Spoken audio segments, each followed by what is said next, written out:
सो आइए प्रभु के वचन के वाल जावांगे सी प्रभु के कलाम के वाल। आइए प्रभु के कलाम को पढ़ांगे सी। अफीसियों की पत्री पौलुस रसूल का खत नए नेम दे विच है ਉਹਦਾ दूसरा अध्याय। ਅੱਜ ਅਸੀਂ ਗੱਲ ਕਰਾਂਗੇ ਮ੍ਰਿਤੀ ਤੋਂ ਜੀਵਨ ਦੇ ਵੱਲ ਜਾਣਾ। ਪਹਿਲਾਂ ਅਸੀਂ ਮੌਤ ਦੀ ਵਾਦੀ ਦੇ ਵਿੱਚ ਸੀ, ਮੌਤ ਦੇ ਹੱਥਾਂ ਵਿੱਚ ਸੀ। ਸਰੀਰਕ ਮੌਤ ਦੀ ਗੱਲ ਨਹੀਂ ਕਰ ਰਿਹਾ, ਆਤਮਿਕ ਮੌਤ ਦੀ ਗੱਲ ਕਰ ਰਿਹਾ। ਦੋ ਮੌਤਾਂ ਦੇ ਬਾਰੇ ਗੱਲ ਕਰਦੀ ਹੈ ਬਾਈਬਲ, ਇੱਕ ਸਰੀਰਕ ਮੌਤ ਹੈ, ਇੱਕ ਆਤਮਾ ਦੀ ਵੀ ਮੌਤ ਹੈ। ਉਹ ਇਹ ਜਿਹੜੀ ਗੱਲ ਕਰ ਰਿਹਾ ਹੈ आत्मिक जीवन के बारे में गल कर रहे हैं। आइए पढ़ांगे प्रभु के कलाम दे विचों 2 अध्याय दी 1 है, तो कोई भी जिन्हों मिल गया है वो पढ़िए।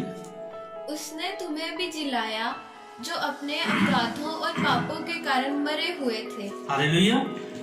प्रभु दा वचन पौलुस लिखदा है, इफिसियों दी पत्री इफिसियों दी कलीसिया नूं लिखदा है।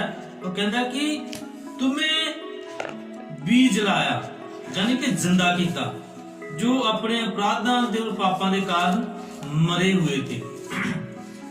ਜਦੋਂ ਅਸੀਂ ਪਾਪ ਦੀ ਜ਼ਿੰਦਗੀ ਦੇ ਵਿੱਚ ਜੀਨੇ ਆ, ਗੁਨਾਹ ਦੀ ਜ਼ਿੰਦਗੀ ਵਿੱਚ ਜੀਨੇ ਹਾਂ, ਤੇ ਅਸੀਂ ਮ੍ਰਿਤੂ ਦੇ ਵਿੱਚ ਹੁੰਨੇ ਆ, ਯਾਨੀ ਕਿ ਮੌਤ ਦੇ ਵੱਲ ਜਾਂਦੇ ਆ, ਮੌਤ ਦੇ ਵੱਲ ਹੈ।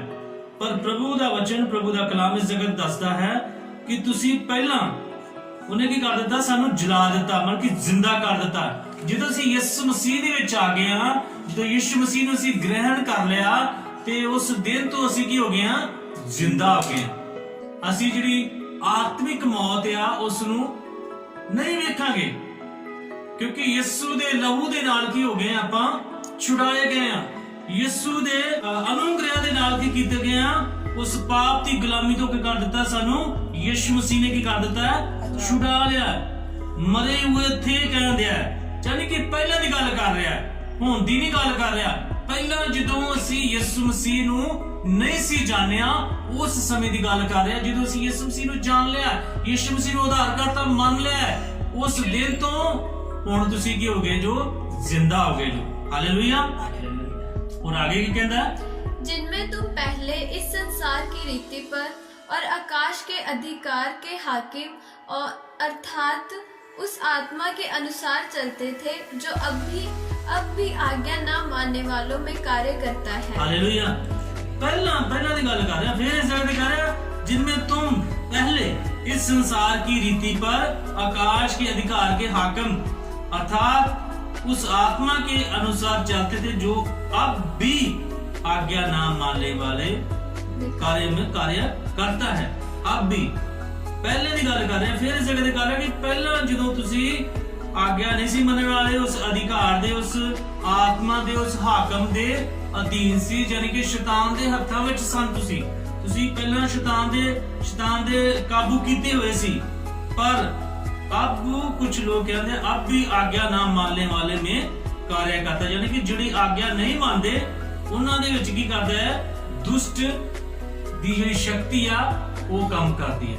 दुष्ट दी आज्ञा, जिहड़ी आज्ञा नहीं मानते, यानी कि वो शैतान दी आज्ञा दा पालन करदे, परमेश्वर दी आज्ञा दा पालन नहीं करते। और तीनों का थोड़ा महत्व है। इनमें हम भी सबके सब पहले अपने शरीर की लालसाओं में दिन बिताते थे और शरीर और मन की इच्छाएं पूरी करते थे, और अन्य लोगों के समान स्वभाव ही से क्रोध की संतान थे। हाँ, थे मतलब कि पीछे की गल कर रहा है ना पौलुस, पहले है ना, पहले की गल कर रहा। लेकिन हुण जिहड़ा जीवन जी रहा वो मसीह दे विच जीवन गुजार रहा।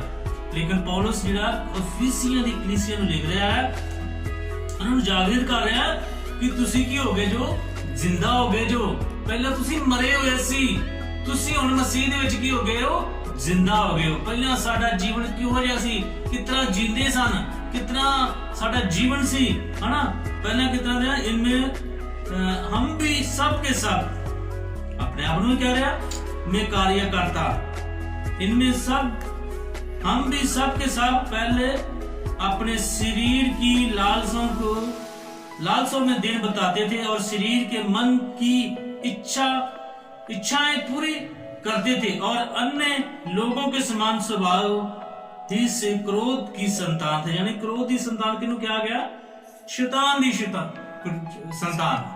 शैतान की है क्रोध दी। ਅਕਰੋਧ ਦਿਲਾਉਂਦਾ ਹੈ ਸਾਨੂੰ, ਹਨਾ, ਗੁੱਸਾ ਦਿਲਾਉਂਦਾ ਹੈ, ਹਨਾ। ਔਰ ਪ੍ਰਭੂ ਦਾ ਵਚਨ, ਪ੍ਰਭੂ ਦਾ ਕਲਾਮ ਕਹਿੰਦਾ ਜਦੋਂ ਪਹਿਲੀ ਜਿਹੜੀ ਹੱਤਿਆ ਹੋਈ, ਕੈਨ ਨੇ ਕੀ ਕੀਤਾ, ਆਪਣੇ ਭਰਾ ਹਾਬਲ ਨੂੰ ਮਾਰ ਦਿੱਤਾ। ਕੀ ਹੋਇਆ, ਉਹਦੇ ਤੇ ਇੰਨਾ ਕ੍ਰੋਧੀ ਹੋ ਗਿਆ, ਸ਼ੈਤਾਨ ਉੱਤੇ ਇੰਨਾ ਹੈਵੀ ਹੋ ਗਿਆ ਕਿ ਉਹਨੇ ਕੀ ਕਰ ਦਿੱਤਾ, ਆਪਣੇ ਹਾਬਲ ਭਰਾ ਨੂੰ ਕੀ ਕਰ ਦਿੱਤਾ, ਮਾਰ ਦਿੱਤਾ। ਕਿਉਂਕਿ ਉਹਦੀ ਜਿਹੜੀ ਭੇਟ ਸੀ ਖੁਦਾਵੰਦ ਨੇ ਕੀ ਕੀਤੀ, ਕਬੂਲ ਕੀਤੀ ਸੀ। ਉਹ ਪਰਮੇਸ਼ਰ ਦੀ ਇੱਛਾ ਦੇ ਅਨੁਸਾਰ ਚੱਲਦਾ ਸੀ, ਹਨਾ। ਪਰਮੇਸ਼ਰ ਦੀ ਭੇਟ ਨੂੰ ਉਹਨੇ ਕੀ ਕੀਤਾ, ਗ੍ਰਹਿਣ ਕੀਤਾ। ਲੇਕਿਨ ਕੈਨ ਦੀ ਭੇਟ ਨੂੰ ਪਰਮੇਸ਼ਰ ਨੇ ਗ੍ਰਹਿਣ ਨਹੀਂ ਕੀਤਾ, ਕਿਉਂਕਿ ਉਹ ਪਰਮੇਸ਼ਰ ਦੀ ਇੱਛਾ ਦੇ ਅਨੁਸਾਰ ਨਹੀਂ ਸੀ। ਜਦੋਂ ਪਰਮੇਸ਼ਰ ਦੀ ਇੱਛਾ ਦੇ ਅਨੁਸਾਰ ਨਹੀਂ ਨਾ ਆਪਾਂ ਜਿੰਦੇ ਤੇ ਅਸੀਂ ਸ਼ੈਤਾਨ ਦੇ ਸੰਤਾਨ ਆ। ਜਦੋਂ ਅਸੀਂ ਪਰਮੇਸ਼ਰ ਦੀ ਇੱਛਾ ਦੇ ਅਨੁਸਾਰ ਜੀਂਦੇ ਆ, ਅਸੀਂ ਪਰਮੇਸ਼ਰ ਦੀ ਸੰਤਾਨ ਆ। ਉਸ ਜਗ੍ਹਾ ਤੇ ਜੀਵਨ ਦੇ ਵੱਲ ਗੱਲ ਕਰ ਰਹੇ ਹਾਂ, ਜੀਵਨ ਦੀ ਗੱਲ ਕਰ ਰਹੇ ਹਾਂ, ਮ੍ਰਿਤੂ ਤੋਂ ਜੀਵਨ ਦੇ ਵੱਲ ਆਪਾਂ ਜਾ ਰਹੇ ਹਾਂ। यानी कि जीवन ਜਿਹੜਾ ਹੈ ਉਹ ਕਿਹੜਾ ਹੈ, ਅਨੰਤ ਜੀਵਨ ਦੀ ਗੱਲ ਕਰ ਰਹੇ ਹਾਂ। और आगे, परंतु परमेश्वर ने जो दया का धनी है, अपने उस बड़े प्रेम के कारण जिससे उसने हमसे प्रेम किया। हाँ, की कीता, ਉਹਨੇ ਆਪਣੀ ਵੱਡੀ ਦਇਆ ਦੇ ਨਾਲ, ਜਿਹੜਾ ਦਇਆ ਦਾ ਧਨੀ ਹੈ, ਉਹਨੇ ਵੱਡੇ ਪ੍ਰੇਮ ਦੇ ਨਾਲ ਕੀ ਕੀਤਾ, हमसे प्रेम ਕੀਤਾ। ਅਸੀਂ ਕੋਈ ਬਹੁਤ ਅੱਛੇ ਕੰਮ ਕਰਨ ਵਾਲੇ ਨਹੀਂ ਸੀ, ਜਾਂ ਅਸੀਂ ਬਹੁਤ ਧਰਮੀ ਸੀ, ਨਹੀਂ, ਬਿਲਕੁਲ ਨਹੀਂ ਸੀ। ਲੇਕਿਨ ਪਰਮੇਸ਼ਰ ਨੇ ਕੀ ਕੀਤਾ, ਸਾਡੇ ਨਾਲ ਪਿਆਰ ਕੀਤਾ। ਪਹਿਲਾਂ ਸਾਡੇ ਨਾਲ ਉਹਨੇ ਪਿਆਰ ਕੀਤਾ। ਅਸੀਂ ਕਿੰਨਾ ਕਰਦੇ ਆ ਪਰਮੇਸ਼ਰ ਦੇ ਨਾਲ ਪਿਆਰ, ਇਹ ਸਾਨੂੰ ਆਪਣੇ ਆਪ ਨੂੰ ਸੋਚਣ ਦੀ ਗੱਲ ਹੈ। ਲੇਕਿਨ ਉਹਨੇ ਕਿੰਨਾ ਪਿਆਰ ਕੀਤਾ ਸਾਡੇ ਨਾਲ। ਉਹਨੇ ਪਹਿਲਾਂ ਸਾਡੇ ਨਾਲ ਪਿਆਰ ਕੀਤਾ, ਉਹਨੇ ਸਾਨੂੰ ਚੁਣਿਆ, ਉਹਨੇ ਸਾਨੂੰ ਬਚਾ ਲਿਆ ਆਪਣੇ ਅਨੁਗ੍ਰਹਿ ਦੇ ਨਾਲ, ਹਨਾ। ਬਾਈਬਲ ਦੇ ਵਿੱਚ ਅਸੀਂ ਪੜ੍ਹਦੇ, ਅਨੁਗ੍ਰਹਿ ਦੇ ਨਾਲ ਸਾਡਾ ਉਧਾਰ ਹੋਇਆ। ਪਰਮੇਸ਼ਰ ਨੇ ਕੀ ਕੀਤਾ ਹੈ, ਸਾਡੇ ਉੱਤੇ ਕੀ ਕੀਤਾ ਹੈ, ਅਨੁਗ੍ਰਹਿ ਕੀਤਾ ਹੈ। ਹਾਲੇਲੂਇਆ। ਉਹਨੇ ਪਹਿਲਾਂ ਸਾਡੇ ਤੇ ਅਨੁਗ੍ਰਹਿ ਕੀਤਾ ਹੈ, ਸਾਨੂੰ ਬਚਾ ਲਿਆ। ਮੌਤ ਦੀ ਰਾਹ ਦੇ ਵੱਲ ਅਸੀਂ ਜਾ ਰਹੇ ਸੀ, ਲੇਕਿਨ ਪਰਮੇਸ਼ਰ ਨੇ ਕੀ ਕੀਤਾ, ਸਾਡੇ ਤੇ ਅਨੁਗ੍ਰਹਿ ਕੀਤਾ। ਆਪਣੇ ਪ੍ਰਿਯ ਪੁੱਤਰ ਯਿਸੂ ਮਸੀਹ ਨੂੰ ਇਸ ਸੰਸਾਰ ਵਿੱਚ ਭੇਜਿਆ, ਤੇ ਜਿਹੜਾ ਕੋਈ ਉਹਦੇ ਤੇ ਵਿਸ਼ਵਾਸ ਕਰੇਗਾ ਉਹ ਬਚਾਇਆ ਜਾਏਗਾ। ਜਿਹੜਾ ਉੱਤੇ ਨਿਸ਼ਚਾ ਕਰੇਗਾ, ਹਾਂ, ਪ੍ਰਭੂ ਯਿਸੂ ਮਸੀਹ ਨੇ ਅੱਜ ਵੀ ਜੇ ਤੁਸੀਂ ਕਿਸੇ ਦਾ ਪਛਤਾਵਾ ਕੋਈ ਕਰਦਾ ਹੈ, ਉਹ ਆਪਣੇ ਮੂੰਹ ਦੇ ਨਾਲ ਕੀ ਕਰਦਾ ਹੈ, ਅੰਗੀਕਾਰ ਕਰਦਾ ਹੈ, ਹਾਂ, ਮੈਂ ਵਿਸ਼ਵਾਸ ਕਰਦਾ ਹਾਂ ਕਿ ਯਿਸੂ ਮਸੀਹ ਮੇਰੇ ਪਾਪਾਂ ਦੇ ਲਈ ਮਾਰੇ ਗਏ, गाड़े गए ਅਤੇ ਤੀਸਰੇ ਦਿਨ ਮੁਰਦੋਂ में से ਜੀ ਉਠੇ, ਅਤੇ ਉਹ ਜਿੰਦਾ ਪ੍ਰਭੂ ਆ ਤੇ ਦੁਬਾਰਾ ਆਉਣ ਵਾਲਾ ਹੈ। ਇਹ ਹੈ ਵਿਸ਼ਵਾਸ ਕਿ ਹਾਂ, ਮੇਰੇ ਗੁਨਾਹਾਂ ਦੇ ਲਈ ਉਹ ਮਾਰੇ ਗਏ, ਮੇਰੇ ਪਾਪਾਂ ਦੇ ਲਈ ਉਹ ਮਾਰੇ ਗਏ, ਜਿਹੜੇ ਮੈਂ ਪਾਪ ਕੀਤੇ ਨੇ ਉਹਨਾਂ ਦੇ ਲਈ ਉਹ ਮਾਰੇ ਗਏ ਨੇ। ਸੋ ਇਹ ਹੈ ਵਿਸ਼ਵਾਸ। ਫਿਰ ਅਸੀਂ ਕੀ ਕਰਦੇ ਹਾਂ, ਮੌਤ ਤੋਂ ਛੁੱਟ ਕੇ ਅਸੀਂ ਕਿਹਦੇ ਵੱਲ ਜਾਂਦੇ ਹਾਂ, ਜੀਵਨ ਦੇ ਵੱਲ ਜਾਂਦੇ ਹਾਂ। ਪ੍ਰਭੂ ਯਿਸੂ ਮਸੀਹ ਵੀ ਦੋ ਰਾਹਾਂ ਦੇ ਬਾਰੇ ਗੱਲ ਦੱਸਦੇ ਆ, ਇੱਕ ਭੀੜਾ ਤੇ ਇੱਕ ਖੁੱਲਾ ਰਾਹ ਹੈ। ਖੁੱਲਾ ਰਾਹ ਜਿਹੜਾ ਹੈ ਨਰਕ ਦੀ ਵੱਲ ਜਾਂਦਾ ਹੈ, ਭੀੜਾ ਰਾਹ ਜਿਹੜਾ ਹੈ ਉਹ ਸਵਰਗ ਦੇ ਵੱਲ ਜਾਂਦਾ ਹੈ। ਔਰ ਸਵਰਗ ਦੇ ਵੱਲ ਜਾਣ ਦੇ ਲਈ ਬਹੁਤ ਮੁਸ਼ਕਿਲਾਂ ਨੇ, ਬਹੁਤ ਪਰੇਸ਼ਾਨੀਆਂ ਨੇ, ਪਰ ਭੀੜਾ ਰਾਹ ਥੋੜਾ ਔਖਾ ਹੈ, ਪਰ ਕਿੱਧਰ ਨੂੰ ਜਾਂਦਾ ਹੈ, ਸਵਰਗ ਨੂੰ ਜਾਂਦਾ ਹੈ। ਹਾਲੇਲੂਇਆ। ਪਰ ਖੁੱਲੇ ਰਾਹ ਨੂੰ ਬਹੁਤ ਜ਼ਿਆਦਾ ਬਾਈਬਲ ਦੱਸਦੀ ਹੈ ਵੀ ਖੁੱਲੇ ਰਾਹ ਨੂੰ ਬਹੁਤ ਜ਼ਿਆਦਾ ਪਸੰਦ ਕਰਦੇ ਆ, क्योंकि भीड़ा राह ਜਿਹੜਾ ਔਖਾ ਆ, लेकिन खुले राह ਨੂੰ ਜ਼ਿਆਦਾ ਪਸੰਦ ਕਰਦੇ ਆ। और आगे ਕੀ ਕਹਿੰਦਾ, जब हम अपराधों के कारण मरे हुए थे तो हमें मसीह के साथ जिलाया, अनुग्रह ही से तुम्हारा उद्धार हुआ है। ਕਹਿੰਦਾ जब हम अपराधों के कारण, यानी कि फिर ਪਿੱਛੋਂ ਦੀ ਗੱਲ ਕਰਦਾ ਹੈ, ਜਦੋਂ ਯਿਸੂ ਮਸੀਹ ਨੂੰ ਨਹੀਂ ਜਾਣਿਆ ਸੀ ਉਹਦੀ ਗੱਲ ਕਰ ਰਿਹਾ। ਫਿਰ ਕਹਿੰਦੇ ਆ ਕਿ जब हम अपराधों के कारण मरे हुए थे तो हमें मसीह के साथ जिलाया गया, यानी कि जिंदा किया गया। अनुग्रह ही से तुम्हारा उद्धार हुआ है। हालेलुया। किहदे नाल उद्धार होया साडा? अनुग्रह दे नाल। परमेश्वर ने साडे उते अनुग्रह कीता, किरपा कीती आ, ਅਸੀਂ ਕਿਰਪਾ ਦੇ ਨਾਲ ਬਚਾਏ ਗਏ ਆ। ਯਿਸੂ ਮਸੀਹ ਨੇ ਸਾਡੇ ਤੇ ਕਿਰਪਾ ਕੀਤੀ ਆ, ਸਾਡੇ ਗੁਨਾਹਾਂ ਦੇ ਲਈ ਕੀ ਕੀਤੀ, ਉਹਨੇ ਲਹੂ ਬਹਾ ਦਿੱਤਾ, ਆਪਣੇ ਆਪ ਨੂੰ ਕੁਰਬਾਨ ਕਰ ਦਿੱਤਾ ਤਾਂ ਕਿ ਸਾਨੂੰ ਜੀਵਨ ਮਿਲ ਸਕੇ। ਜੀਵਨ ਵੀ ਉਹਨਾਂ ਨੂੰ ਮਿਲ ਸਕਦਾ ਆ ਜਿਹੜੇ ਯਿਸੂ ਮਸੀਹ ਤੇ ਕੀ ਕਰਦੇ ਨੇ, ਵਿਸ਼ਵਾਸ ਕਰਦੇ ਨੇ, ਜਿਹੜਾ ਉਹਦੇ ਤੇ ਭਰੋਸਾ ਕਰਦੇ ਨੇ। ਹਾਂ, ਮੇਰੇ ਗੁਨਾਹਾਂ ਦੇ ਲਈ ਕੀ ਕੀਤਾ, ਮਾਰਿਆ ਗਿਆ, ਗਾੜਿਆ ਗਿਆ ਅਤੇ ਤੀਸਰੇ ਦਿਨ ਮੁਰਦੋਂ ਵਿੱਚ ਸੇ ਜੀ ਉਠਾ ਤੇ ਜਿੰਦਾ ਪ੍ਰਭੂ ਹੈ। ਉਹਦਾ ਜੀਵਨ ਕੀ ਹੋ ਜਾਂਦਾ ਹੈ, ਬਚ ਜਾਂਦਾ ਹੈ। ਉਹ ਕੀ ਹੁੰਦਾ, ਸੇਫ ਹੋ ਜਾਂਦਾ ਹੈ। ਯਿਸੂ ਮਸੀਹ ਦੇ ਲਹੂ ਦੇ ਨਾਲ ਕੀ ਹੋ ਜਾਂਦਾ, ਢੱਕਿਆ ਜਾਂਦਾ ਹੈ ਅਤੇ ਉਹਨੂੰ ਕੀ ਮਿਲ ਜਾਂਦਾ ਹੈ, ਅਨੰਤ ਜੀਵਨ ਦੇ ਵੱਲ ਕੀ ਕਰਦਾ, ਤੁਰ ਪੈਂਦਾ। ਜਾਨੀ ਕਿ ਮੌਤ ਤੋਂ ਜੀਵਨ ਦੇ ਵੱਲ ਜਾਣਾ ਸ਼ੁਰੂ ਕਰ ਦਿੰਦਾ ਹੈ। ਜਾਨੀ ਕਿ ਖੁੱਲੇ ਰਾਹ ਤੋਂ ਹਟ ਕੇ ਭੀੜੇ ਰਾਹ ਨੂੰ ਕੀ ਕਰ ਦਿੰਦਾ ਹੈ, ਅਪਣਾ ਲੈਂਦਾ ਹੈ। ਭੀੜੇ ਰਾਹ ਨੂੰ ਚੱਲਣਾ ਸ਼ੁਰੂ ਕਰ ਦਿੰਦਾ ਹੈ। ਹਾਲੇਲੂਇਆ। ਭੀੜਾ ਰਾਹ ਜਿਹੜਾ ਔਖਾ ਹੈ। ਹਾਲੇਲੂਇਆ। ਯਿਸੂ ਮਸੀਹ ਨੇ ਵੀ ਕਿਹਾ, ਅਗਰ ਕੋਈ ਮੇਰੇ ਪਿੱਛੇ ਆਣਾ ਚਾਹੇ ਤੇ ਆਪਣੀ ਸਲੀਬ ਚੁੱਕੇ ਤੇ ਮੇਰੇ ਪਿੱਛੇ ਬੋਲੇ। ਹਾਲੇਲੂਇਆ। ਸਲੀਬ ਕਿਹਨੂੰ ਦੱਸਦੀ ਆ, ਦੁੱਖਾਂ ਨੂੰ ਦੱਸਦੀ ਆ। ਸਰੀਰਕ ਦੁੱਖ ਵੀ ਹੋ ਸਕਦੇ ਆ, ਹਨਾ। ਜਦੋਂ ਅਸੀਂ ਸੰਸਾਰ ਵਿੱਚ ਰਹਿੰਦੇ ਆ, ਦੁੱਖ ਬੜੇ, ਪਰੇਸ਼ਾਨੀਆਂ ਹੈ। ਉਸ ਕ੍ਰੋਸ ਨੂੰ ਕੀ ਕਰਨਾ ਹੈ, ਉਠਾਉਣਾ ਹੈ। ਉਸ ਸਲੀਬ ਨੂੰ ਕੀ ਕਰਨਾ ਹੈ, ਉਠਾਉਣਾ ਹੈ। ਆਪਣੀ ਸਲੀਬ ਚੁੱਕ ਕੇ ਤੇ ਮੇਰੇ ਪਿੱਛੇ ਬੋਲੇ। ਹਾਲੇਲੂਇਆ। ਭੀੜਾ ਰਾਹ ਜਿਹੜਾ ਹੈ ਔਖਾ ਹੈ। ਸਲੀਬ ਚੱਕਣੀ ਥੋੜੀ ਜਿਹੀ ਮੁਸ਼ਕਿਲ ਆ ਸਕਦੀ ਆ। ਸਲੀਬ ਨਹੀਂ ਚੱਕਾਂਗੇ, ਆਪਣੇ ਦੁੱਖਾਂ ਨੂੰ ਕਹਾਂਗੇ ਸਾਡੇ ਜੀਵਨ 'ਚ ਦੁੱਖ ਹੀ ਨਾ ਆਉਣ, ਪਰੇਸ਼ਾਨੀਆਂ ਨਾ ਆਉਣ, ਤੇ ਫਿਰ ਕਿਤਨਾ ਜੀਵਨ ਦੇ ਵੱਲ ਅਸੀਂ ਜਾ ਸਕਦੇ ਹਾਂ। ਹਾਲੇਲੂਇਆ। ਜੇ ਕਹੀਏ ਸਭ ਕੁਝ ਵਧੀਆ ਹੀ ਹੋਵੇ, ਸਭ ਕੁਝ ਕੋਈ ਪਰੇਸ਼ਾਨੀ ਨਾ ਹੋਵੇ, ਹਨਾ, ਸਾਨੂੰ ਸਾਡੇ ਜੀਵਨ ਵਿੱਚ ਕੋਈ ਪਰੇਸ਼ਾਨੀ ਨਾ ਹੋਵੇ ਤੇ ਅਸੀਂ ਵਧੀਆ ਜੀਵਨ ਜੀਏ, ਹਰ ਇੱਕ ਜਿਹੜੀਆਂ ਸਾਡੀਆਂ ਸਰੀਰਕ ਇੱਛਾਵਾਂ ਉਹ ਪੂਰੀਆਂ ਹੋ ਜਾਣ, ਤੇ ਫਿਰ ਅਸੀਂ ਜੀਵਨ ਦੇ ਵੱਲ ਨਹੀਂ ਆ, ਮੌਤ ਦੇ ਵੱਲ ਜਾ ਰਹੇ ਹਾਂ। ਹਾਲੇਲੂਇਆ। ਅਸੀਂ ਮृत्यु ਦੇ ਵੱਲ जा रहे हैं। कहता अनुग्रह से ही तुम्हारा उद्धार हुआ है। और आगे, और मसीह यीशु में उसके साथ उठाया और स्वर्गीय स्थानों में उसके साथ बैठाया।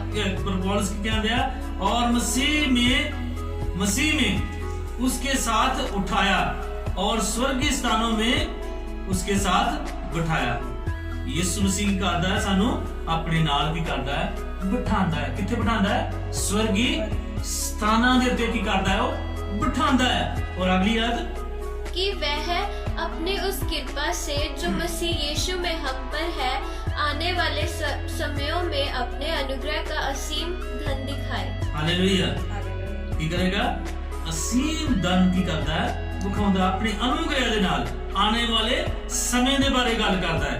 आने वाला ਸਮਾਂ ਕਿਹੜਾ ਹੈ, अनंत ਜੀਵਨ ਦੇ ਬਾਰੇ ਗੱਲ ਕਰਦਾ ਹੈ। ਜਿਹੜਾ ਆਉਣ ਵਾਲਾ ਸਮੇਂ ਜਦੋਂ ਯਿਸੂ ਮਸੀਹ ਦਾ ਦੂਸਰਾ ਆਗਮਨ ਹੋਵੇਗਾ।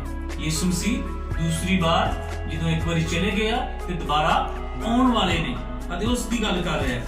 और आगे 8 आयत ਵਿੱਚ बड़ी महत्व है, क्योंकि विश्वास के द्वारा अनुग्रह ही से तुम्हारा उद्धार हुआ है, और ये तुम्हारी ओर से नहीं वरन परमेश्वर का दान है। हालेलुया। ये क्या है, परमेश्वर ਦਾ ਦਾਨ ਹੈ। ਹਾਲੇਲੂਇਆ। ਸਾਡੇ ਦੇ ਉੱਤੇ ਕਿਰਪਾ ਹੋਈ ਆ। ਫਿਰ ਪੌਲਸ ਕਹਿੰਦਾ ਹੈ ਇਫੀਸੀਆਂ ਦੀ ਕਲੀਸਿਆ ਨੂੰ, ਉਹ ਕਹਿੰਦਾ ਕਿ ਤੁਸੀਂ ਇਹ ਨਾ ਕਹੋ ਕਿ ਅਸੀਂ ਬੜੇ ਵਧੀਆ ਸੀ, ਬੜੇ ਦਾਨ ਦਿੰਦੇ ਸੀ, ਬੜੀ ਪ੍ਰਾਰਥਨਾ ਕਰਦੇ ਸੀ, ਪ੍ਰਭੂ ਦੇ ਭੇਟ ਦੇਣ ਵਾਲੇ ਸੀ, ਤਾਂ ਕਰਕੇ ਸਾਡਾ ਉਧਾਰ ਹੋਇਆ। ਕਿਉਂਕਿ ਵਿਸ਼ਵਾਸ ਕੀਤਾ ਤੁਸੀਂ ਪਹਿਲਾਂ, ਹਨਾ। ਪਹਿਲਾਂ ਪਰਮੇਸ਼ਰ ਨੇ ਕੀ ਕੀਤਾ, ਅਨੁਗ੍ਰਹਿ ਕੀਤਾ, ਤੁਸੀਂ ਉੱਤੇ ਵਿਸ਼ਵਾਸ ਕੀਤਾ, ਫਿਰ ਕੀ ਹੋ ਗਿਆ, ਤੁਹਾਡਾ ਉਧਾਰ ਹੋ ਗਿਆ। ਹਾਲੇਲੂਇਆ। ਉਧਾਰ ਕਿਤਨਾ ਹੁੰਦਾ ਹੈ, ਪਰਮੇਸ਼ਰ ਨੇ ਸਭ ਤੋਂ ਪਹਿਲਾਂ ਅਨੁਗ੍ਰਹਿ ਦੇ ਕਰ ਦਿੱਤਾ ਹੈ, ਹਨਾ। ਸਭ ਦੁਨੀਆ ਉੱਤੇ ਅਨੁਗ੍ਰਹਿ ਕਰ ਦਿੱਤਾ ਹੈ, ਪਰ ਉਹ ਲੋਕ ਜਦੋਂ ਵਿਸ਼ਵਾਸ ਕਰਦੇ ਨੇ, ਅਸੀਂ ਤੇ ਵਿਸ਼ਵਾਸ ਕਰ ਲਿਆ। ਪੌਲਸ ਇਫੀਸੀਆਂ ਦੀ ਕਲੀਸਿਆ ਨੂੰ ਕਹਿ ਰਿਹਾ, ਤੁਸੀਂ ਤੇ ਵਿਸ਼ਵਾਸ ਕਰਦੇ ਲਿਆ, ਹਨਾ। ਤੁਹਾਡਾ ਵਿਸ਼ਵਾਸ ਕਰਨ ਦੇ ਨਾਲ ਤੁਹਾਡਾ ਕੀ ਹੋ ਗਿਆ, ਉਧਾਰ ਹੋ ਚੁੱਕਿਆ ਹੈ। ਹਾਲੇਲੂਇਆ। ਤੁਹਾਡਾ ਉਧਾਰ ਹੋ ਚੁੱਕਿਆ, ਤੁਸੀਂ ਬਚਾਏ ਗਏ। ਇਹ ਕੀ ਹੈਗਾ, ਪਰਮੇਸ਼ਵਰ ਦਾ ਦਾਨ ਹੈ। आगे कहता नवाज में, और ना कर्मों के कारण ऐसा ना हो कि कोई घमंड करे। हाँ, कोई कर्म दे नाल नहीं। कहते भी कुछ एक बार मैंने कुछ दिन पहला किसी भैन का फोन आया ते वो जाति दे बच्चे कहते भी कुत्ते नूं दही पाउण दे नाल ना मतलब कि समस्या की होंदी है दूर हो जाती है। मैं कर्म है चंगे कर्म ਅਤੇ ਹੋਰ ਵੀ ਜਿਹੜੇ ਕੀੜੇ ਮਕੌੜੇ ਆ, ਉਹਨਾਂ ਨੂੰ ਕੀ ਕਰਨਾ ਹੈ, ਉਹਨਾਂ ਨੂੰ ਖਾਣਾ ਦੇਣਾ ਹੈ, ਉਹਨਾਂ ਨੂੰ ਭੋਜਨ ਦੇਣਾ ਹੈ।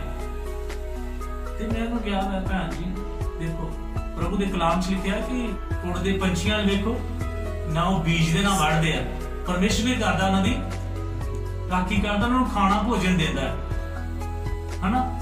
ਤੇ ਉਹਨਾਂ ਦੀ ਪਰਮੇਸ਼ਰ ਕੀ ਕਰ ਸਕਦਾ, ਦੇਖਭਾਲ ਕਰਨ ਦਿਆ। ਸਾਨੂੰ ਕੀ ਜ਼ਰੂਰਤ ਹੈ ਉਹਨਾਂ ਦੀ ਚਿੰਤਾ ਕਰਨ ਦੀ, ਹਨਾ। ਯਿਸੂ ਮਸੀਹ ਨੇ ਕਹਿੰਦਾ ਤੂੰ ਵੀ ਨਾ ਚਿੰਤਾ ਕਰ, ਮੈਂ ਤੇਰੇ ਲਈ ਕੀ ਕਰਦਾ ਹੈ, ਚਿੰਤਾ ਕਰਦਾ ਹੈ। ਯਿਸੂ ਮਸੀਹ ਸਾਡੇ ਲਈ ਚਿੰਤਾ, ਸਾਨੂੰ ਭੋਜਨ ਦਿੰਦਾ।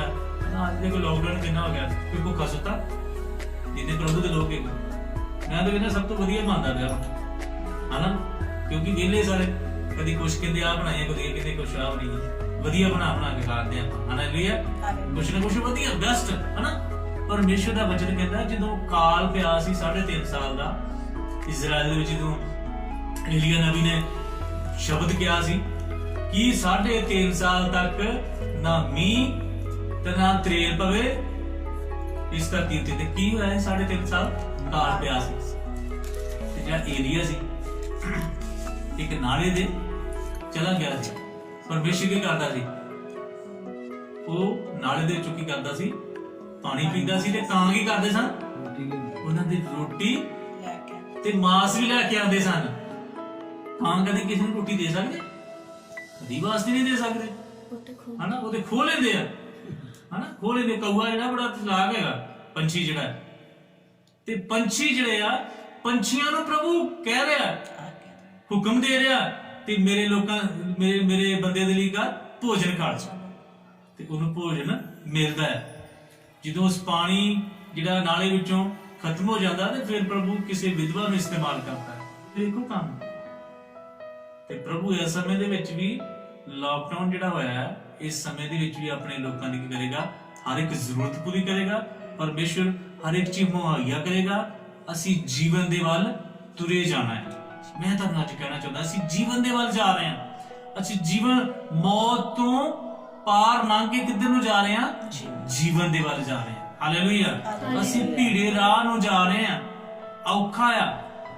ਅਸੀਂ ਸਲੀਬ ਨੂੰ ਚੁੱਕ ਰਹੇ ਹਾਂ, ਦੁੱਖਾਂ ਦੀ ਸਲੀਬ ਨੂੰ ਚੁੱਕ ਕੇ ਯਿਸੂ ਦੇ ਪਿੱਛੇ ਚੱਲ ਰਹੇ ਹਾਂ। ਅਸੀਂ ਮੌਤ ਵੱਲ ਨਹੀਂ ਜਾ ਰਹੇ, ਅਸੀਂ ਜੀਵਨ ਦੇ ਵੱਲ ਜਾ ਰਹੇ ਹਾਂ। ਸਾਡਾ ਅਨੁਗ੍ਰਹਿ ਜਿਹੜਾ ਪਰਮੇਸ਼ਰ ਨੇ ਸਾਡੇ ਉੱਤੇ ਕਰ ਦਿੱਤਾ, ਸਾਡਾ ਉਧਾਰ ਹੋ ਚੁੱਕਿਆ ਹੈ। ਇਹ ਪਰਮੇਸ਼ਰ ਦਾ ਦਾਨ ਹੈ। ਕਹਿੰਦੇ ਕਰਮਾਂ ਦੇ ਨਾਲ ਨਹੀਂ ਆ, ਐਸਾ ਨਾ ਹੋ ਕਿ ਕੋਈ ਘਮੰਡ ਕਰੇ। ਇਹ ਨਾ ਕਿ ਕੋਈ ਘਮੰਡ ਕਰੇ ਕਿ ਮੈਂ ਆਹ ਕਰਦਾ ਸੀ, ਮੈਂ ਲੰਗਰ ਲਾਉਂਦਾ ਸੀ, ਮੈਂ ਲੋਕਾਂ ਨੂੰ ਦਾਨ ਦਿੰਦਾ ਸੀ, ਤਾਂ ਕਰਕੇ ਮੇਰਾ ਉਧਾਰ ਹੋਇਆ। ਉਧਾਰ ਕਿਹਦੇ ਨਾਲ ਹੋਇਆ? ਯਿਸੂ ਮਸੀਹ ਨੇ ਅਨੁਗ੍ਰਹਿ ਕੀਤਾ ਸਾਡੇ ਤੇ। ਹਾਲੇਲੂਇਆ। ਤਾਂ ਸਾਡਾ ਉਧਾਰ ਹੋਇਆ। ਕੋਈ ਘਮੰਡ ਨਾ ਕਰੇ ਕਿ ਮੈਂ ਬੜੇ ਪੁੰਨ ਦਾਨ ਕਰਦਾ ਸੀ, ਮੈਂ ਬੜੇ ਲੰਗਰ ਲਾਉਂਦਾ ਸੀ, ਮੈਂ ਲੋਕਾਂ ਨੂੰ ਭੋਜਨ ਖਵਾਉਂਦਾ ਸੀ, ਮੈਂ ਗਰੀਬਾਂ ਦੀ ਮਦਦ ਕਰਦਾ ਸੀ, ਮੈਂ ਵਿਧਵਾ ਨੂੰ ਆਹ ਕਰਦਾ ਸੀ, ਤਾਂ ਕਰਕੇ ਮੇਰਾ ਉਧਾਰ ਹੋਇਆ। ਇਹਦੇ ਨਾਲ ਉਧਾਰ ਨਹੀਂ। ਇਹ ਕਰਮ ਠੀਕ ਆ, ਕਰਨਾ ਚਾਹੀਦਾ ਭਲਾਈ ਦਾ ਕੰਮ, ਪਰ ਜਿਹੜਾ ਉਧਾਰ ਆ ਉਹ ਯਿਸੂ ਮਸੀਹ ਦੇ ਦੁਆਰਾ ਹੀ ਮਿਲ ਸਕਦਾ ਹੈ। ਹਾਲੇਲੂਇਆ। और बाइबल च लिखा होया है, आकाश के नीचे और धरती के उत्ते होर कोई दूजा नाम नहीं दिता गया जिस दे द्वारा साडा उद्धार हो सकता है। सिर्फ केवल तो केवल यीशु मसीह के द्वारा ही उद्धार हो सकता है। आगे, क्योंकि हम उसके बनाए हुए हैं और मसीह यीशु में उन भले कामों के लिए सिरजे गए हैं जिन्हें परमेश्वर ने पहले से हमारे करने के लिए तैयार किया है। कादे वास्ते परमेश्वर ने सानू बनाया है? मसीह ने उन भले कामों के लिए हम सूझे गए हैं। कादे वास्ते सूझे गए हैं? परमेश्वर ने सानू क्यों बनाया? सानू बचा लिया। परमेश्वर का कलाम कहता है, पर परमेश्वर का वचन की कहता है सानू हुण की करना चाहिए? भले कामां दे लई ਅਸੀਂ बनाए गए हैं, जिन्हें परमेश्वर ने पहले से हमारे लिए हमारे करने के लिए तैयार किया है। परमेश्वर ने वो कामां नूं की कर दिता, तैयार भी कर दिता है, सानू सौंप भी दिते आ, पर सानू अज भले कामां नूं की करने दी जरूरत है। 13 आयत में पढ़ दो। पर अब मसीह यीशु में तुम जो पहले दूर थे मसीह के लहू के द्वारा निकट हो गए हो। किसके द्वारा? लहू के द्वारा निकट हो गए। हालेलुया। पहले दूर सी, पहले यीशु मसीह तो दूर सी, पर लहू के द्वारा ही परमेश्वर दे नाल साडा मिलाप हो जाता है। क्योंकि लहू बहाए बिना क्षमा नहीं सी बाइबल च लिखिया। क्योंकि बाइबल दे विच असीं वेखदे हां पुराने आयतनामे दे विच जिहड़ा मिलाप वाला तंबू सी, ਉਹ ਜਿਹੜਾ ਜਾਜਕ ਸੀ, ਮਹਾਜਾਜਕ ਸੀ, ਜਦੋਂ ਮਹਾ ਪਵਿੱਤਰ ਸਥਾਨ ਦੇ ਵਿੱਚ ਜਾਂਦਾ ਸੀ ਅਤੇ ਉਹ ਖਾਲੀ ਨਹੀਂ ਸੀ ਜਾਂਦਾ, ਉਹ ਕੀ ਲੈ ਕੇ ਜਾਂਦਾ ਸੀ? ਲਹੂ ਲੈ ਕੇ ਜਾਂਦਾ ਸੀ, ਲੋਕਾਂ ਦੇ ਪਾਪਾਂ ਨੂੰ ਬਖਸ਼ਾਉਣ ਦੇ ਲਈ। ਹਾਲੇਲੂਇਆ। ਉਹ ਸਿਲਸਿਲਾ ਚੱਲਦਾ ਰਿਹਾ, ਲੋਕੀ ਪਾਪ ਕਰਦੇ ਸਨ, ਫਿਰ ਲਹੂ ਲੈ ਕੇ ਜਾਂਦਾ ਸੀ ਜਾਜਕ ਤੇ ਪਾਪ ਮਾਫ ਹੋ ਜਾਂਦੇ ਸੀ। ਫਿਰ ਪਾਪ ਬੰਦਾ ਕਰਦਾ ਸੀ, ਫਿਰ ਲਹੂ ਲੈ ਕੇ ਜਾਂਦਾ ਸੀ। पर यीशु मसीह आया, उन्हें अपने आप की कुर्बानी दे दी, अपने आप को मार दिता साडे गुनाहां दे लई, साडे पापां दे लई। कहंदा जब अब मसीह यीशु ने तुमको पहले दूर थे, मसीह के लहू के द्वारा निकट आ गए। हालेलुया। हुण की हो गए हैं? ਉਹਦੇ लहू के द्वारा ਅਸੀਂ की हो गए हैं? निकट हो गए हैं। 20 आयत पढ़ दो। और प्रेरितों और भविष्यद्वक्ताओं की नींव पर जिसके कोने का पत्थर मसीह यीशु सव्य ही है बनाए गए। किसके द्वारा ਅਸੀਂ बनाए गए हैं? मसीह यीशु के द्वारा। और प्रेरितों और भविष्यवक्ताओं की नींव पर, ਜਿਹੜੀ नींव यीशु मसीह ने अपने चेलियां ਨੂੰ ਜਿਹੜੇ ਕੰਮ ਸੌਂਪੇ ਸਨ, ਜਿਹੜੀ ਸਿੱਖਿਆ ਯਿਸੂ ਮਸੀਹ ਨੇ ਰਸੂਲਾਂ ਨੂੰ ਦਿੱਤੀ, ਉਹ ਸਿੱਖਿਆ ਦੇ ਉੱਤੇ ਕੀ ਕਰਨਾ ਸੀ? ਚੱਲਣਾ ਹੈ। ਜਿਹੜੀ ਰਸੂਲ ਜਿਹੜੇ ਸਨ, ਅੱਜ ਦੇ ਸਮੇਂ ਦੇ ਵਿੱਚ ਅਸੀਂ ਕਿਹੜੀ ਸਿੱਖਿਆ ਨੂੰ ਅਪਣਾ ਰਹੇ ਹਾਂ? ਜੋ ਪਹਿਲੀ ਸਦੀ ਦੀ ਕਲੀਸਿਆ ਜਿਹੜੀ ਸੀ, ਉਹਨਾਂ ਨੂੰ ਪ੍ਰਭੂ ਯਿਸੂ ਮਸੀਹ ਨੇ ਸਿੱਖਿਆ ਦਿੱਤੀ ਸੀ। ਅਸੀਂ ਜੀਵਨ ਦੇ ਵੱਲ ਜਾ ਰਹੇ ਹਾਂ। ਫਿਰ ਤੁਮ ਉਸ ਵਿਸ਼ੇ ਦੇ ਉੱਪਰ ਟਿਕਣਾ ਨਹੀਂ ਚਾਹੁੰਦਾ। ਅਸੀਂ ਹੁਣ ਮੌਤ ਤੋਂ ਜੀਵਨ ਦੇ ਵੱਲ ਜਾ ਰਹੇ ਹਾਂ, ਔਰ ਅਸੀਂ ਆਪਣੇ ਆਪ ਨੂੰ ਜਾਂਚਣਾ ਵੀ ਆ, ਆਪਣੇ ਆਪ ਨੂੰ ਵੇਖਣਾ ਵੀ ਆ, ਆਪਣੇ ਆਪ ਨੂੰ ਚੌਕਸ ਵੀ ਰੱਖਣਾ ਆ ਕਿ ਹਾਂ ਮੇਰੇ ਜੀਵਨ ਦੇ ਵਿੱਚ ਕੋਈ ਕਮੀ ਤਾਂ ਨਹੀਂ, ਮੇਰੇ ਜੀਵਨ 'ਚ ਕੋਈ ਗੱਡੀ ਤਾਂ ਨਹੀਂ ਆ, ਮੈਂ ਜੀਵਨ ਦੇ ਵੱਲ ਹੀ ਜਾ ਰਿਹਾ, ਮੈਂ ਕਿਤੇ ਖੁੱਲੇ ਰਾਹ ਵੱਲ ਨੂੰ ਤਾਂ ਨਹੀਂ ਜਾ ਰਿਹਾ ਜਿਹੜਾ ਨਰਕ ਦੇ ਵੱਲ ਜਾਂਦਾ ਹੈ। ਪਰ ਅਸੀਂ ਭੀੜੇ ਰਾਹ ਨੂੰ ਜਾਣਾ ਹੈ ਅਤੇ ਸਲੀਬ ਨੂੰ ਚੱਕਣਾ ਹੈ। ਸਲੀਬ ਦੁੱਖਾਂ ਦੀ ਸਲੀਬ ਆ, ਪਰੇਸ਼ਾਨੀਆਂ ਦੀ ਸਲੀਬ ਆ, ਉਹਨੂੰ ਇਹ ਨਹੀਂ ਕਹਿ ਸਕਦੇ ਆਪਾਂ ਨਹੀਂ ਚੱਕਣਾ। ਪਰ ਯਿਸੂ ਮਸੀਹ ਨੇ ਕਿਹਾ ਜੇ ਕੋਈ ਮੇਰੇ ਪਿੱਛੇ ਆਣਾ ਚਾਹੇ ਆਪਣੀ ਸਲੀਬ ਚੁੱਕ ਲੈ ਤੇ ਮੇਰੇ ਪਿੱਛੇ ਹੋ ਲੈ। ਅਸੀਂ ਬਚਾਏ ਗਏ ਆ, ਉਹਦੇ ਅਨੁਗ੍ਰਹਿ ਦੇ ਨਾਲ ਅਸੀਂ ਬਚਾਏ ਗਏ ਆ। ਯਿਸੂ ਦੇ ਲਹੂ ਦੇ ਦੁਆਰਾ ਕੀ ਕੀਤੇ ਗਏ ਆ? ਉਹਦੇ ਨਿਕਟ ਆ ਚੁੱਕੇ ਆ। ਪਰ ਹੁਣ ਸਾਨੂੰ ਜ਼ਰੂਰਤ ਆ ਉਹਦੇ ਕਲਾਮ ਤੇ, ਉਹਦੇ ਵਚਨਾਂ ਤੇ, ਉਹਦੀ ਬਾਣੀ ਦੇ ਉੱਤੇ ਔਰ ਉਹਦੇ ਉੱਤੇ ਯਿਸੂ ਮਸੀਹ ਤੇ ਵਿਸ਼ਵਾਸ ਕਰਨ ਦੀ ਸਾਨੂੰ ਲੋੜ ਹੈ। ਔਰ ਅੰਤ ਤੱਕ, ਜਦੋਂ ਤੱਕ ਸਾਡੇ ਸਾਹ ਨੇ, ਜਦੋਂ ਤੱਕ ਸਾਡਾ ਇਸ ਧਰਤੀ ਉੱਤੇ ਜੀਵਨ ਆ, ਉਦੋਂ ਤੱਕ ਯਿਸੂ ਮਸੀਹ ਦੇ ਕਲਾਮ ਨੂੰ, ਰਸੂਲਾਂ ਦੀ ਸਿੱਖਿਆ ਨੂੰ ਫੜੀ ਰੱਖਣਾ ਹੈ, ਤਾਂ ਕਿ ਅਸੀਂ ਜਦੋਂ ਅਸੀਂ ਸਰੀਰਕ ਮੌਤ ਹੋ ਵੀ ਜਾਂਦੀ ਆ, ਪਰ ਜਦੋਂ ਯਿਸੂ ਮਸੀਹ ਆਏਗਾ ਤੇ ਅਸੀਂ ਕੀ ਕਰਾਂਗੇ? ਅਨੰਤ ਜੀਵਨ ਨੂੰ ਕੀ ਕਰਾਂਗੇ? ਪ੍ਰਾਪਤ ਕਰਾਂਗੇ। ਅਸੀਂ ਯਿਸੂ ਦੇ ਨਾਲ ਕੀ ਕਰਾਂਗੇ? ਹਵਾ ਦੇ ਵਿੱਚ ਉੱਡ ਜਾਵਾਂਗੇ। ਔਰ ਹਮੇਸ਼ਾ ਹਮੇਸ਼ਾ ਦੇ ਲਈ ਬਾਈਬਲ ਕਹਿੰਦੀ ਆ ਅਸੀਂ ਯਿਸੂ ਦੇ ਨਾਲ ਹਮੇਸ਼ਾ ਦੇ ਲਈ ਰਵਾਂਗੇ। ਸੋ ਇਹਨਾਂ ਵਚਨਾਂ ਦੇ ਦੁਆਰਾ ਮੈਂ ਤੁਹਾਨੂੰ ਉਤਸ਼ਾਹਿਤ ਕਰਨਾ ਚਾਹੁੰਦਾ ਹਾਂ, ਤੁਸੀਂ ਬਚਾਏ ਗਏ ਹੋ। ਜਿਨ੍ਹਾਂ ਨੇ ਯਿਸੂ ਮਸੀਹ ਦੇ ਉੱਤੇ ਵਿਸ਼ਵਾਸ ਕੀਤਾ ਹੈ, ਤੁਸੀਂ ਬਚਾਏ ਗਏ ਹੋ।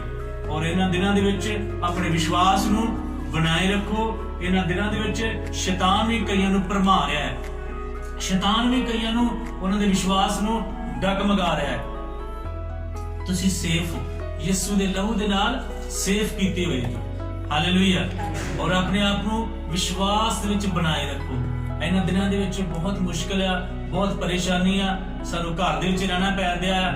ਪਰ ਮੈਂ ਤੁਹਾਨੂੰ ਇਹਦੇ ਨਾਲ ਇਹ ਕਹਿਣਾ ਚਾਹੁੰਦਾ ਹਾਂ, ਪ੍ਰਭੂ ਨੇ ਸਾਨੂੰ ਮੌਕਾ ਦਿੱਤਾ ਹੈ ਕਿ ਅਸੀਂ ਪ੍ਰਭੂ ਦੇ ਵਚਨਾਂ ਨੂੰ ਜ਼ਿਆਦਾ ਤੋਂ ਜ਼ਿਆਦਾ ਪੜ੍ਹੀਏ, ਜ਼ਿਆਦਾ ਤੋਂ ਜ਼ਿਆਦਾ ਪ੍ਰਭੂ ਦੇ ਨਾਲ ਸਮੇਂ ਬਤੀਤ ਕਰੀਏ ਔਰ ਆਪਣੇ ਆਪ ਨੂੰ ਚੌਕਸ ਰੱਖੀਏ, ਕਿਉਂਕਿ ਚੌਕਸੀ ਕਰਨੀ ਬੜੀ ਜ਼ਰੂਰੀ ਹੈ। ਇਹ ਨਾ ਹੋਵੇ ਕਿ ਸ਼ੈਤਾਨ ਸਾਨੂੰ ਇਹੋ ਜਿਹਾ ਅਸੀਂ ਭਰਮਾਏ ਜਾਈਏ ਜਿਸ ਤਰ੍ਹਾਂ ਹਵਾ ਭਰਮਾਈ ਗਈ ਸੀ, ਇਸ ਤਰ੍ਹਾਂ ਨਾ ਭਰਮਾਏ ਜਾਈਏ। ਚੌਕਸ ਰਹਿਣਾ ਹੈ, ਪ੍ਰਭੂ ਦੇ ਕਲਾਮ ਨੂੰ ਕੀ ਕਰਨਾ ਹੈ? ਰੋਜ਼ ਪੜ੍ਹੀਏ, ਰੋਜ਼ ਪ੍ਰਾਰਥਨਾ ਕਰੀਏ, ਪ੍ਰਭੂ ਦੇ ਕਲਾਮ ਨੂੰ ਫੜੀ ਰੱਖੀਏ ਔਰ ਉਸ ਜੀਵਨ ਦੇ ਵੱਲ ਤੁਰੇ ਚੱਲੀਏ, ਜੀਵਨ ਦੇ ਰਾਹ ਦੇ ਵੱਲ ਤੁਰੇ ਚੱਲੀਏ, ਗਲਤ ਰਾਹ ਦੇ ਵੱਲ ਨਾ ਜਾਈਏ, ਕਿਉਂਕਿ ਯਿਸੂ ਮਸੀਹ ਬਹੁਤ ਜਲਦੀ ਆਉਣ ਵਾਲਾ ਹੈ। ਐਸਾ ਨਾ ਹੋਵੇ ਕਿ ਅਸੀਂ ਤਿਆਰ ਹੀ ਨਾ ਹੋਈਏ, ਐਸਾ ਨਾ ਹੋਵੇ ਕਿ ਯਿਸੂ ਮਸੀਹ ਆ ਜਾਏ, ਅਸੀਂ ਤਿਆਰ ਹੀ ਨਾ ਹੋਈਏ। ਯਿਸੂ ਮਸੀਹ ਸਾਨੂੰ ਲੈਣ ਵਾਸਤੇ ਆ ਰਿਹਾ ਹੈ, ਉਹਦਾ ਦੂਸਰਾ ਆਗਮਨ ਜਿਹੜਾ ਹੈ ਪੂਰਾ ਹੋਣ ਜਾ ਰਿਹਾ ਹੈ, ਉਹ ਆ ਰਿਹਾ ਹੈ। बाइबल में लिखा मैं शीघ्र आने वाला परमेश्वर हूं, मैं जल्दी आने वाला परमेश्वर है। तो प्लीज अपने आप को तैयार करिए, इन्हां दिनां दे विच अपने आप को प्रभु दे हत्थां विच दे दीजिए, प्रभु दे हत्थां विच दे दीजिए। ਹਾਲੇਲੂਇਆ। ਸੋ ਇਹਨਾਂ ਵਚਨਾਂ ਦੁਆਰਾ ਪਰਮੇਸ਼ਰ ਤੁਹਾਨੂੰ ਬਲੈਸ ਕਰੇ, ਆਸ਼ੀਸ਼ ਕਰੇ। ਯਿਸੂ ਦੇ ਲਹੂ ਦੇ ਨਾਲ ਕੀ ਕੀਤੇ ਗਏ ਹੋ, ਤੁਸੀਂ ਨੇੜੇ ਹੋ ਚੁੱਕੇ ਯਿਸੂ ਦੇ ਨਾਲ। ਯਿਸੂ ਨੇ ਤੁਹਾਨੂੰ ਖਰੀਦ ਲਿਆ ਹੈ ਆਪਣਾ ਲਹੂ ਦੇ ਕੇ ਬਹੁਮੁੱਲੇ।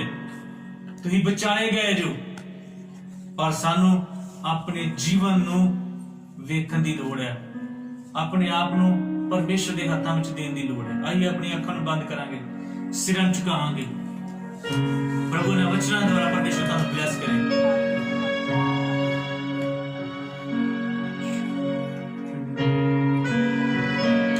सॉन्ग मिल के बोलेंगे, नीले आसमां के पार जाएंगे। नीले आसमां के पार जाएंगे, मेरा यीशु रहता वहाँ। नीले आसमां के पार जाएंगे, मेरा यीशु रहता वहाँ।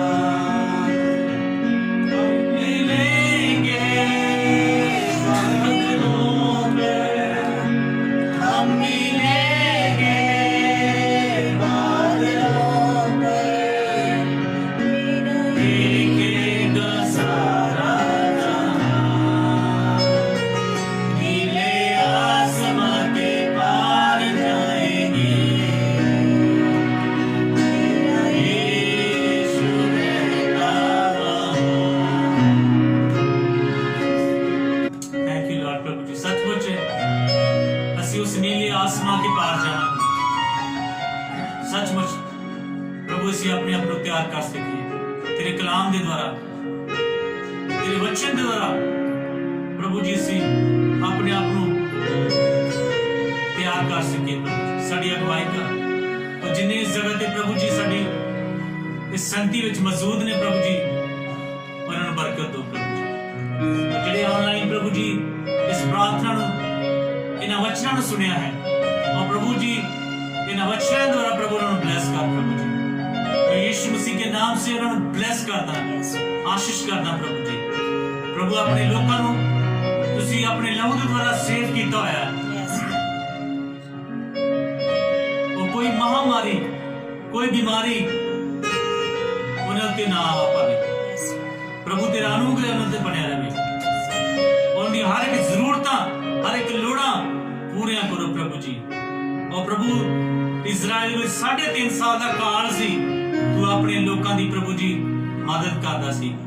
जितना उस विधवा की प्रभु जी मदद की थी खुदावन जी, तेरे दास दे कहे हुए शब्दों के अनुसार ना उस कुप्पी विचों तेल मुक्या, ना उस कुज्जे विचों आटा खत्म होया, जिदों तक काल रहा। प्रभु जी ऐसा ही होने दे प्रभु, तेरे लोगों की हर एक जरूरत प्रभु जी तू पूरी कर प्रभु जी। तुहाडी बरकत चाहते, तुहाडी आशीष चाहते प्रभु जी, तुहाडी रहमत प्रभु जी दिखते हो जाए। धन्यवाद प्रभु जी, इस समय के लिए धन्यवाद करते हैं, आज के दिन के लिए धन्यवाद करते हैं। बड़ी बरकत आशीष करो, रहम करो प्रभु जी। धन्यवाद देना प्रभु यीशु के नाम से इस प्रार्थना मांगते हैं। प्रभु की प्रार्थना करेंगे। सारे बाप जो तू स्वर्ग विच है, तेरा नाम पाक मन जावे, तेरा राज आवे, तेरी मर्जी जितना स्वर्ग विच पूरी हुंदी है जमीन ते भी होवे। साडे रोज दी रोटी आज दे, साडे कसूर माफ कर जिस तरह असीं अपने कसूर माफ करदे हां। सानू मैस विच ना पा, सब बुराई तो बचा, क्योंकि राज कुदरत ते वडाई हमेशा तक तेरे है। आमीन। हम साडे पिता परमेश्वर का अनुग्रह, यीशु मसीह का प्रेम, पवित्र आत्मा की सहभागिता उनको लेके हमेशा तक इस परिवार के नाम बनी रहे। आमीन आमीन। सबको जय मसीह दी। God bless you. प्रभु तुहानू बरकत दे।